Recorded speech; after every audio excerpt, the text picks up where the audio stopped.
반가 안녕하세요. 공기파 박용덕입니다. 공인중개사법 기출타파 2022년 제33회 공인중개사 시험대비 해설 강의입니다. 21회 40번 문제부터 보도록 하겠습니다. 상가 건물 임대차에 대해서 옳은 것입니다. 개업공개사가 갑이고요. 그 다음에 을이 소유자고 그 다음에 임차인이 병이네요. 옳은 것입니다. 기억, 을과 병이 1년 미만으로 임대차 기간을 정한 경우 임차인은 그 기간의 유효함을 주장할 수 있다. 최단기 존속기간은 편면적 강행 규정이기 때문에 임차인에게 유리한 약정은 유효고 불리한 약정은 무효입니다. 따라서 임차인은 주장할 수 있습니다. 임대인은 주장할 수 없죠. 그래서 기억은 맞고요. 니은 병이 2기의 차임액에 해당하는 금액에 이르도록 차임을 연체한 경우 계약갱신 요구하지 못한다 했는데 3기의 차임액입니다. 3기. 주택은 2기고요. 상가는 3기의 차임액을 연체한 경우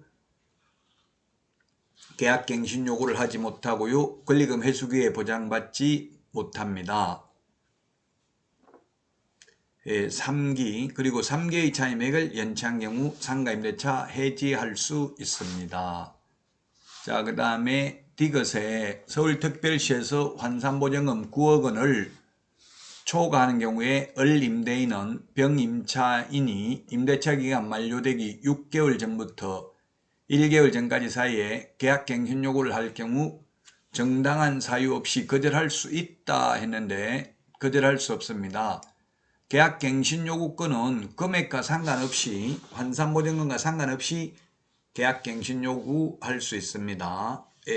금액과 상관없이 할 수 있는 게 뭐라고 했습니까? 임시, 표준, 대개, 권해 이렇게 우리 기억을 했죠. 임시, 표준, 영덕 대개가 아니라 임시, 표준 대개를 먹으라고 권했다. 임시특례 규정 2020년 9월 29일부터 6개월간 연체한 차임은 3개의 차임액을 연체하는 것으로 보는데 포함시키지 않고요. 그 다음에 표준 임대차, 표준 권리금 계약서 그리고 상가건물 임대차 표준 계약서 사용 권장할 수 있는 것, 계약갱신 요구권, 대항력, 권리금 회수기회 보장, 3개의 차임액을 연체한 경우 해지할 수 있는 것 이런 거는 모두 보증금과 상관없이 적용됩니다. 그래서 D가 틀렸고요. 자, 그 다음에 리얼은 서울특별시에서 환산보증금이 9억 초과하는 임대차의 계약갱신 요구의 경우에는 차임 또는 보증금의 정액 청구는 청구 당시 차임 또는 보증금의 100분의 5를 초과하지 못한다. 환산보증금이 9억 초과하는 경우에는 일정 금액을 초과하는 경우에는 시세만큼 올릴 수 있습니다. 환산보증금이 서울에서 9억 이하, 과밀억제권역 6억 9천, 광역시 6구 54, 5억 4천 이렇게 암기하라고 했죠. 6구는 54, 5억 4천, 기타 지역 3억 7천 이하인 경우에는 5%밖에 못 올리지만 그 금액을 초과하면 시세만큼 올릴 수 있습니다. 그래서 기억 하나만 옳은 내용이네요. 따라서 1번이 2번이 정답이 되겠습니다. 한 개니까 2번이 정답이 되겠습니다. 2번 기억이 옳은 내용이고요. 자, 그 다음에 해설을 한번 보도록 할까요? 해설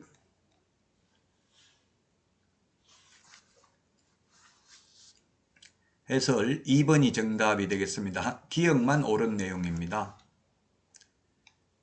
자, 다음은 22회 1번 문제입니다. 등록 기준에 대해서 틀린 것입니다. 등록 기준에 대해서 틀린 것인데요. 1번 다른 법률의 규정에 따라 중개업을 할 수 있는 법인의 분사무소에는 공인중개사를 책임자로 두어야 한다. 이게 틀렸네요. 소위 특수법인은 분사무소 책임자가 공인중개사일 필요 없고요. 등록 기준도 적용하지 않습니다. 그래서 1번이 틀렸고요. 2번은 개업공개사는 그 등록관청 관할구역 안에 한 개의 사무소만을 둘 수 있습니다. 1등록 1사무소입니다. 맞습니다. 사무소를 2개, 3개 두게 되면 몸은 하나인데 다른 거는 빌려줘야 되겠죠. 한 개만 업무를 할 수 있고요. 그래서 사무소 여러 개 두는 것 불가능합니다. 그 다음에 분사무소는 주된 사무소가 속한 시군구를 제외한 시군구별로 설치하되 시군구별로 1개소를 초과할 수 없습니다. 4번 분사무소 설치신고서는 주된 사무소 소재지 등록관청에 제출해야 됩니다. 분사무소 설치신고, 이전신고, 분사무소에서 사용할 인장등록, 분사무소 휴업신고, 폐업신고 전부 다 주된 사무소 등록관청에 합니다. 자, 그 다음에 5번 개업공유회사는 다른 개업공유회사와 중개사무소를 공동으로 사용할 수 있습니다. 다만 업무 정지 기간 중에는 불가능합니다. 따라서 1번이 정답이 되겠습니다. 자, 다음은 2번 문제 보도록 하겠습니다. 옳은 것은 했는데 1번 중개보조원을 고용한 경우 10일 이내에 신고해야 된다 했는데 고용신고는 업무 개시 전에, 고용관계 종료 신고는 사후 10일 이내입니다.